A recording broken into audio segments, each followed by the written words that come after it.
All right, so welcome back, everyone, for another deep dive. Today, we're going deep on Pangea Coffee Co. Okay. And they're doing some pretty cool stuff. I think you'll agree. Sounds interesting. Yeah, so we found this awesome interview in Gladys Magazine with the founders, Okay. and we're going to kind of dig into that and see what we can glean. Right.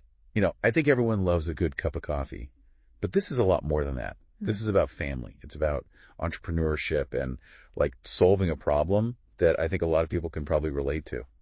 Yeah, I mean, finding good coffee can be a struggle on its own. Absolutely. But it sounds like Pangea Coffee Co. is tackling something even bigger. Yeah, and the heart of this whole story is like a parent's love for their kids. Okay. And both of their kids have severe food allergies. Wow. Yeah. And, you know, I can only imagine as a parent how hard that must be. Especially like for a teenager, right? Oh, yeah. Wanting to fit in and enjoy all the things their friends are doing. Totally. Like even just something as simple as grabbing a cup of coffee with your friends. It's like a social ritual. And to feel excluded from that because of allergies, Yeah. it's got to be tough. You can really sense that empathy in how Pangea Coffee Co. approaches their whole business. And that struggle is exactly what sparked this whole thing. Interesting. Yeah. So they wanted to create a coffee that everyone could enjoy, allergies or not. Okay, so inclusivity is like baked into their mission from the start. Yeah. And what's really fascinating is this whole idea of inclusion isn't new for them. Oh, really? Yeah. So before Pangea Coffee Co., they actually started Pangea Recordings, Inc. So a record label. Yeah. And they were all about like bringing people together through music. Huh. That's cool. So that theme of connection has always been there. Yeah. It's like they went from uniting people through music to uniting them through coffee.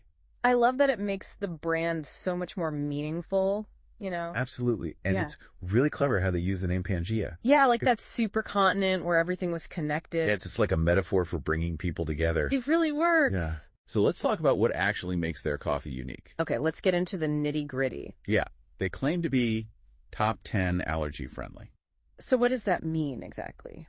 So basically it means their coffee is free from the top 10 most common allergens. Okay. Stuff like nuts and soy and dairy, gluten, you name it. Wow, so it really opens up the world of coffee to so many people. Exactly. Like people who might have felt left out before can finally join in. And not just avoid feeling sick, but really enjoy the experience. Right. It's not just about the absence of something. It's about the presence of something positive. That sense of belonging you mentioned earlier. Exactly. So it sounds like they're not cutting corners when it comes to quality either. Oh, absolutely. And this is something they really emphasize in the interview. What did they say? So they rigorously test their beans for mold and pesticides. Oh, wow. That's impressive. Yeah. And, you know, it plays into this growing concern people have about what's in their food and drinks. Absolutely. Everyone's more conscious about those things these days. Yeah. And it's not just a trend. It's like a genuine concern for health and well-being. Right. And Pangea Coffee Con is clearly on top of that. So they've got the allergy-friendly angle, covered the purity angle. What else? What about taste? Okay, so for anyone who's sensitive to acidity, Mm-hmm. Pangea Coffee is like a game changer. How so? They have this unique roasting process that actually reduces the acidity. Oh, wow. So you can still enjoy a delicious cup of coffee without the heartburn. Exactly. And the founders really emphasize that they don't sacrifice flavor. Okay, good, because what's coffee without flavor, right? Exactly. It's all about the taste.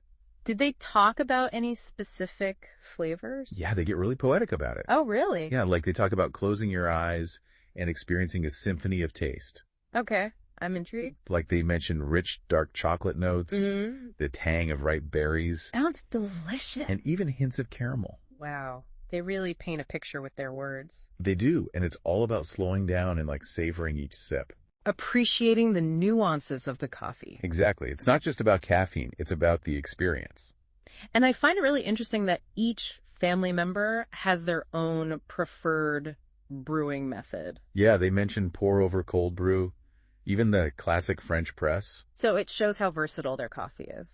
You can enjoy it in so many different ways. It's like a shared passion, but with room for individual expression. Yeah, and at the end of the day, what shines through the most is that love for their kids and that desire to make sure no one feels left out. It's really heartwarming, you know? Yeah, they've taken a personal challenge and turned it into something that benefits so many. It makes you wonder, could this kind of hyper-specific focus become more common? What do you mean? Like catering to individual needs and preferences. especially in the food and beverage industry. Oh, I see. Like, imagine a world where companies are proactively thinking about how to make their products accessible and enjoyable for everyone. That's a really interesting thought. It's about going beyond just selling a product. Right, it's about solving problems and creating a sense of belonging.